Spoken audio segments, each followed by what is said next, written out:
Hello everyone, Nick the DM here with some converted Dungeons & Dragons stat blocks. In my last video on the Battle Dragon, the Planar Dragon, because of the different origins, I decided not to include converted stats in the video because covering two versions would have made the video run long. Instead, I asked all of you if you would like to see some converted stats in a separate video, and I received a surprising number of responses asking for the stats. So, I've converted the 3.5e and 4th edition Battle Dragons into separate 5th edition stat blocks from Wormling to Ancient. In this video, I will go over the Ancient category of each dragon and explain some of my thinking process and just how I made the stat block itself. So, let's take a look. Starting with the 3.5e converted to 5th edition, the Ancient Battle Dragon, a gargantuan dragon, neutral good. Has an armor class of 22, which is fairly high for its challenge rating, has 280 hit points, or 16 d20 plus 120 or 112, and then a speed of 40 feet and a flying speed of 80 feet. For ability scores, it has a strength of 26, dexterity of 12, constitution of 24, intelligence of 16, wisdom of 16, and charisma of 18. Has proficiency in dexterity, constitution, wisdom, and charisma saves. Has expertise in perception. Has proficiency in performance and proficiency in stealth. For immunities, it has a damage immunity to thunder. For senses, like most dragons, blind sight out to 60 feet, dark vision 120, and a very high passive perception of 25. For languages, the Battle Dragon from 3.5 can speak Celestial, Common, and Draconic, and in the Ancient category is a challenge rating 19. Challenge ratings were converted from 3.5 straight to 5th edition as the Chromatic and Metallic Dragons were in 3.5 because the challenge rating is a fairly linear scale from 3rd edition and 3.5 to 5th edition as opposed to other editions. So the Ancient Battle Dragon was a challenge rating 19 creature in 3.5, therefore I kept it challenge rating 19 here. For its abilities, it has legendary resistance 3 times per day. If it fails a saving throw, it can choose to succeed instead. It has magic weapons, where the dragon's weapon attacks are magical. Most of the planar dragons, all of the planar dragons from 3.5e have this distinctive trait. For its innate spellcasting, it is charisma-based, DC 18, plus 10 to hit. 3 times per day each, the Ancient Battle Dragon can cast Aid, Protection from Evil and Good, and once per day period, Shield of Faith. Now, I converted as many of these spells from what they had in 3.5e directly to any 5th edition counterparts. Some spells might not have existed and might not be easily convertible, so I just ignored them. Throughout the different age categories, it will gain different spells, so they will not have these spells all the way through for each age, as well as additionally at Great Worm age in 3.5e, the Battle Dragon gained Hero's Feast once per day. Next, the Ancient Battle Dragon has Regeneration. This it gained at the Old Age category in 3.5e, so only the Ancient has this in 5th edition. It can regain 10 hit points at the start of its turn if it has at least 1 hit point. And finally, it has Battle Fury. As a bonus action, on the dragon's turn, it can enter a Battle Fury for 1 minute. While in a Battle Fury, the dragon has the following benefits. The dragon has advantage on strength checks and strength saving throws, and the dragon has resistance to bludgeoning, piercing, and slashing damage.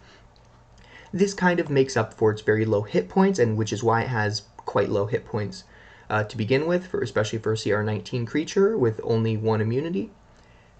Its Battle Fury in 3rd edition is supposed to almost work identically to the Barbarian's Rage from 3rd edition, minus a few of the drawbacks that the Rage has. So I kept that fairly consistent with this, as the Battle Dragon can use this once per day.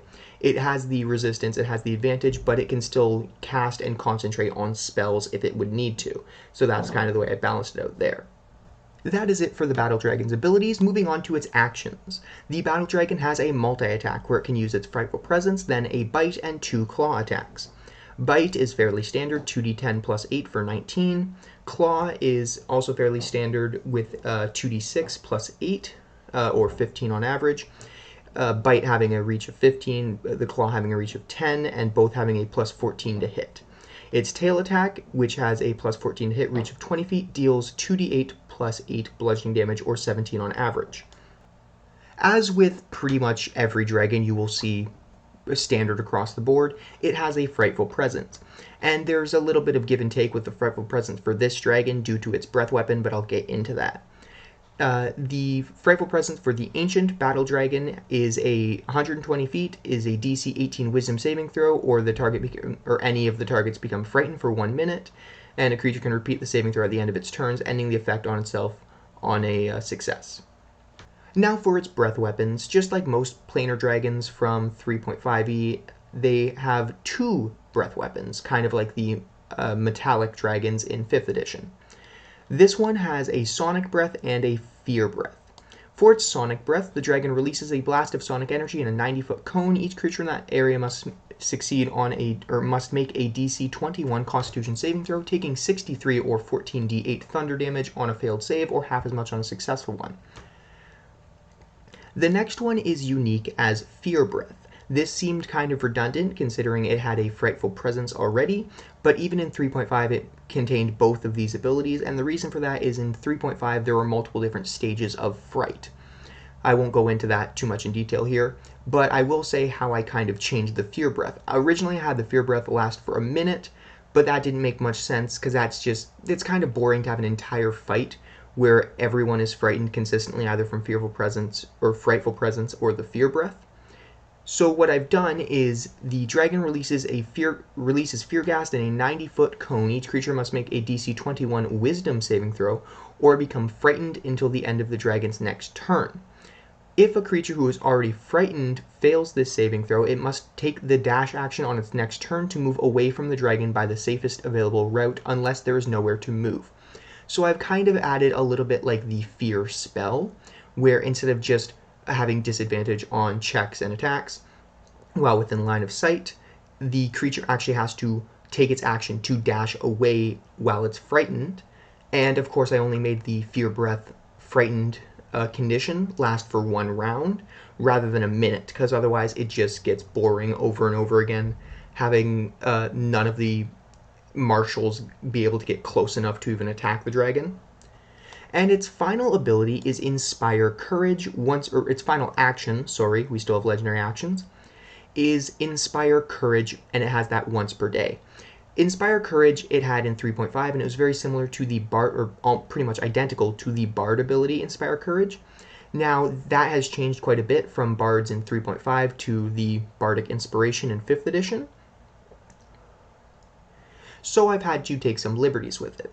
Rather than giving it multiple times that can use it as a bonus action, I've changed it a little bit so it's more of an area of effect for allies within range. The dragon chooses 4 creatures, which is its charisma modifier, within 60 feet of it that can hear it. Each creature gains a d12 inspiration die. Once in the next 10 minutes, the creature can roll the die and add the number rolled to an ability check, attack roll, or saving throw it makes. The creature can wait until after it rolls the d20 before deciding to use the inspiration die, but must decide before knowing whether the roll succeeds or fails. So fairly standard, like the Bardic Inspiration die, except it targets up to 4 creatures once per day. It's not great for an action, but considering a legendary dragon will also have legendary actions, especially ancient category, it will have a number of other ways to deal damage throughout the round, and this can also help just pop it right at the beginning of combat, and it'll last for the entire combat, or one die will last for the entire combat. Finally, for legendary actions, there's nothing really special about what I've done here. I've just given it the typical 3 legendary actions per round. Can choose below at the end of a creature's turn. Detect makes a perception check. Tail attack makes a tail attack or wing attack at the cost of 2 actions, where it can beat its wings, and each creature within 15 feet of the dragon must succeed on a DC 22 dexterity saving throw or take 15 bludgeoning damage and be knocked prone. The dragon can then fly up to half its flying speed. Pretty standard for the for any dragon, really, except when we get into Fizban's Treasury of Dragons, and they have a lot more unique ones. I'm trying to work on more unique abilities, but that's more for more complicated dragons, I find, or ones with numerous abilities that I can't really fit into one stat block or singular actions or whatnot. However, if you wanted to change this up a little bit, you could, instead of doing the Inspire Courage as a range, you could give it Bardic Inspiration as a legendary action, potentially of 1 action or 2 actions, and just have the dragon keep giving that to allies for its legendary actions. That could work well as well. I just opted to have it traditionally a singular action targeting a lot like its 3.5 ability. Now that was it for our 3.5e stats. Now let's move on to the 4th edition version of the Battle Dragon, which is distinctly different, as I mentioned a little bit in the lore video of the Battle Dragon, which I released a few weeks back. Conversions for the 4th edition Battle Dragon were quite a bit harder, as 4th edition's Draconomicon Chromatic Dragons only gave a singular stat block for the adult, or for the Battle Dragon, and that is one adult category. Not to mention also certain abilities would have to move around a little bit as the dragon goes up through age categories in 5th edition, but I worked as best I could. Ancient Battle Dragon, Gargantuan Dragon, and any alignment for this version. The armor class of the Ancient Battle Dragon is 21. Hit points are 296 or 16d20 plus 128. So similar in hit points as the other Battle Dragon that I made, but still quite low for a challenge rating 20, which this creature is, and it does not have the Battle Fury, but I'll get into that. It also has a movement speed of 40 feet and a fly speed of 80 feet. For its its ability scores, many physical stats and some of the mental stats were similar or the exact same as the Red Dragon in 4th edition for the same age category. So the scaling of the stats are based solidly on that. So Ancient, Adult, Young, and Wormling will have similar stats across the board, except for Charisma, which is a little bit different compared to the Red Dragon of the same age category in 5th edition. For Ancient Battle Dragon, it has a Strength of 28, Dexterity of 10, Constitution of 27, Intelligence of 18, Wisdom of 15, and Charisma of 22. Saving throws, proficiency in Dex, Con, Wisdom, and Charisma. For skills, it has Intimidation, Expertise in Perception, and a proficiency in Stealth. So, different in the way it doesn't have Performance like the last one does, but it has Intimidation this time. More of a battle dragon, a fighter, a vicious battle dragon, as opposed to potentially a leader as the other one is defined. For damage resistances, the Ancient Battle Dragon has resistance to radiant damage. So only a singular resistance, no immunities, which does also factor into its very low hit points. It doesn't really balance out there, but again, there are reasons for this, and I'll keep going in there. Senses, typically blind sight out to 60 feet, dark vision 120, and a passive perception of 24. It can only speak Celestial and Draconic, so a little bit less conversive than the other Battle Dragon, and has a challenge rating of 20. Now, it seems a little bit lower considering the physical attributes were similar to a Red Dragon. However, the experience points were identical to the White Dragon of the same age category in the 4th edition stats, so I kept the challenge ratings the exact same as a White Dragon in 5th edition to keep the comparison accurate. For its abilities, unlike the last Battle Dragon, it's fairly simple. It only has Legendary Resistance, which it can use 3 times per day. For its actions, it has a multi-attack where it can use its Frightful Presence and then make 3 attacks, 1 with its bite and 2 with its claws. Its bite attack, however, is quite vicious, and it may seem like a lot, but this is kind of balancing out its very low hit points and no immunities, as well as keeping it consistent to the lore and the stats of the 4th edition Battle Dragon.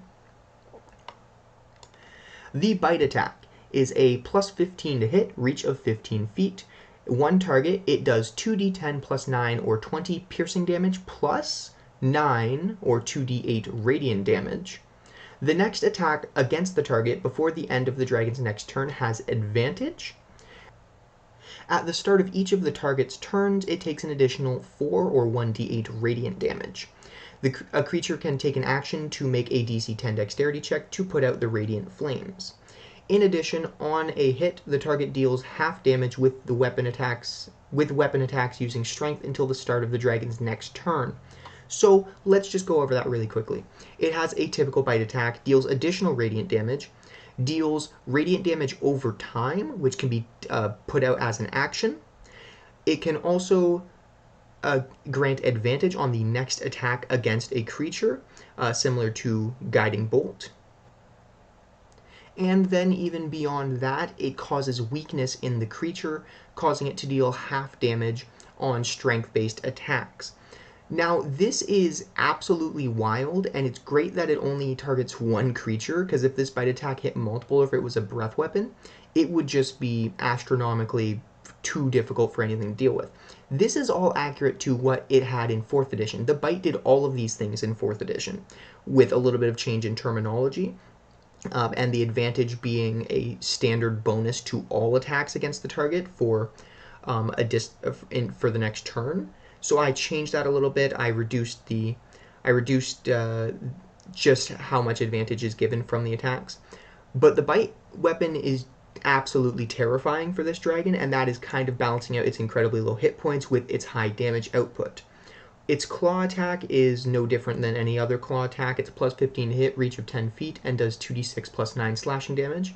Tail attack, also pretty standard, 15 to hit, reach of 20 feet, 2d8 plus 9 bludgeoning damage. It has a Frightful Presence, range of 120 feet, Wisdom saving throw of DC 20, and repeated at the end of each turn. Its breath weapon, however, is quite different as well. It also in 4th edition did a lingering radiant damage, so I kept that in here. Also in 4th edition, it recharged on a rate of 4 to 6 rather than most dragons 5 to 6. So I kept that consistent here, lowering the damage output but also increasing the recharge rate so it's more consistent. And then the damage over time is also consistently there, so I have lowered all the damage quite a bit compared to other dragons of the same challenge rating, even the white dragon. The breath weapon recharge of 4 to 6. The dragon exhales radiant energy in a 90-foot cone. Each creature in that area must make a DC 22 dexterity saving throw, taking 58 or 13d8 radiant damage on a failed save, half as much on a success. A creature who fails the save takes 2d8 or 9 damage at the start of each of its turns. A creature can repeat the saving throw at the end of each of its turns, ending the effect on itself on a success. So I've made it so it's damage over time, but it can be put out pretty easily with a successful saving throw.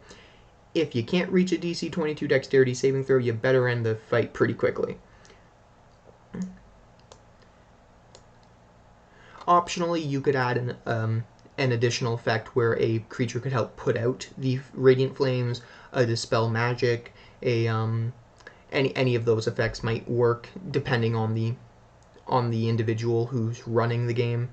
But realistically, 9 damage at level 20, if they're fighting this at a proper level, isn't going to do too much. You could probably end the fight pretty quickly.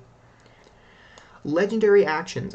The creature can take 3 legendary actions per round. I've given it more options than it normally has, however, due to one of its earlier abilities. Battle Cry. I have made it cost 2 actions as a legendary action. The dragon lets out an encouraging cry. Each creature of the dragon's choice within 30 feet of it gains 15 temporary hit points. Now that's absolutely nuts, especially if there's a lot of allies near the dragon, which also factors into, again, incredibly low hit points. Can be taken out quite easy if a couple melee fighters get within range of it. So it's normally encountered around minions, and it'll bolster them with Battle Cry.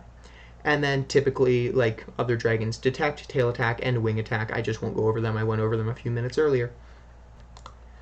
So all in all, a high damage output and variety, but very low hit points compared to other 4th edition dragons of the same experience level, so the stats have higher damage than the Dungeon Master's Guide recommends for its challenge rating, but much lower hit points, allowing it to balance out, and as well as having no immunity to anything and only a resistance to radiant damage, which is not the most popular damage type in the game. Alright, that is it for the stats on the Battle Dragon. Links to both versions and the other age categories are in the description below. If you want to know more about the Battle Dragon and its lore, check out my last video. If you've liked this video, consider leaving a like, and if you want to see more, either lore or conversions, subscribe to help the channel. Thank you all so much for watching, and I hope to see you next time. Bye!